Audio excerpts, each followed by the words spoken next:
Hello, good morning, and welcome to new video. Uh, today's topic is uh, today's topic is Omnitech Engineering IPO. We will discuss about fundamentals and हमें इसमें apply करना चाहिए या नहीं करना चाहिए, मैं सब बताऊंगा डिटेल्स में। और इसके पहले तो फंडामेंटल्स चेक कर लेते हैं, बेसिक डिटेल्स में आपको दे देता हूँ। ठीक है, चलिए। ओमनीटेक ये इंजीनियरिंग का आईपीओ। बेसिकली एक कंपनी है ना, वो मैन्युफैक्चर करती है इंजीनियरिंग के जो पार्ट्स है, इंजीनियर या मशीनरी के पार्ट्स। ये डेवलप करती है, मैन्युफैक्चर करती है, वो उसका खुद का है। और इसके ये आईपीओ है, उसका टोटल साइज 583 करोड़ रहेगा। और इसमें से जो ऑफर फॉर सेल है वो अलग है, यानी कि जो फ्रेश इशू है वो 400 करोड़ के आसपास का है। और बाकी के जो 165 करोड़ है वो ऑफर फॉर सेल है। वो क्योंकि प्रमोटर उनका माल बेच रहे हैं। ठीक है, पोस्ट पोस्ट आईपीओ के बाद का है वो। और प्री आईपीओ की जो वैल्यूएशन है वो 2800 करोड़ की है। और ओपनिंग आज से ही हो रहा है, 25 फरवरी से। एंड ये आईपीओ क्लोज होने वाला है 27 को। देखने जाए तो फंडामेंटल इसके सब सही है, मैं आपको बताता हूँ। और देखने जाए तो इसमें जो लोग यहाँ पे अप्लाई करें या ना करें, वो डिसीजन देखने आए वो पहले ही सुन ले कि ये शॉर्ट टर्म के लिए नहीं है।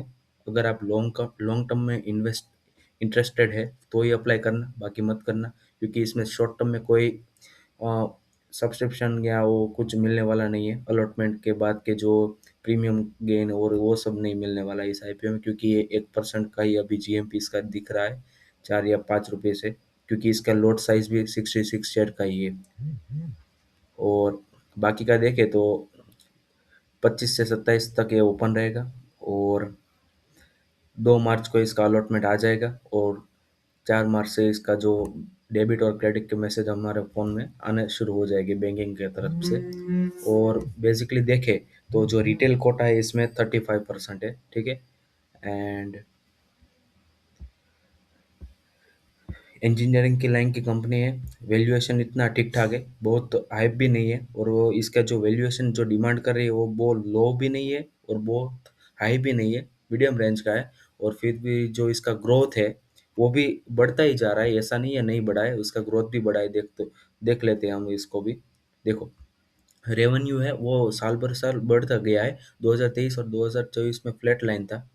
और 2025 में वो बढ़कर 300 करोड़ के प्लस चला गया था रेवेन्यू इसका। और प्रॉफिट में भी ऐसा ही हुआ है, प्रॉफिट है वो भी बढ़ा है। देख लो, 2023 में से देखते जाओगे तो 2023 में प्रॉफिट था, फिर 2024 में कम हुआ था, डिक्रीज हुआ था, और बाद में 2025 मार्च में फिर से बढ़ा है। और ऐसे देखे तो प्रॉफिट भी ग्रोथ हुआ है, पर प्रॉपर नहीं ग्रोथ हुआ है। बीच में फ्लैट हो चुका था और बाद में फिर से 2025 में आके बढ़ा है। ठीक है, तो ये प्रॉफिट की बात हो गई। और जीएमपी तो मैंने आपको बता दी, 1% चल रही है अभी। और ऐसा कुछ खास है नहीं वैल्यूएशन पे। और मार्जिन भी, पेट मार्जिन है वो 12 से 13% का है। इसलिए डिसेंट बिजनेस है, ऐसा कुछ नहीं है कि बहुत हाई वैल्यू बिजनेस है, ऐसा भी कुछ नहीं है। इसलिए इसकी जो वैल्यूएशन है, जो मैं सच में आपको मेरे एनालिसिस से बताऊं, तो ये सस्ता भी नहीं है इतना अभी। और सबसे ओवर वैल्यू भी नहीं है, मीडियम रेंज में चल रहा है इसका प्राइसिंग। जो ये प्राइसिंग डिमांड कर रही है उसकी बात कर रहा हूँ। और जीएमपी तो आपको मैंने बता दिया, 4 से 8 रुपये अभी चल रहे हैं इसके।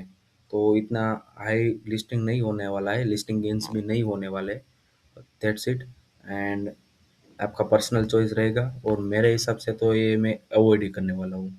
तो आप देख लीजिए, आप करोगे या नहीं करोगे। बाकी तो मेरे हिसाब से मैंने कह दिया, मैं अवॉइड करूँगा इसे।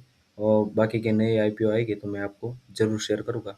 चैनल को लाइक, शेयर एंड सब्सक्राइब करना, नए हैं तो ज़रूर सब्सक्राइब करना, ऐसा ही सपोर्ट देने दें। Thank you.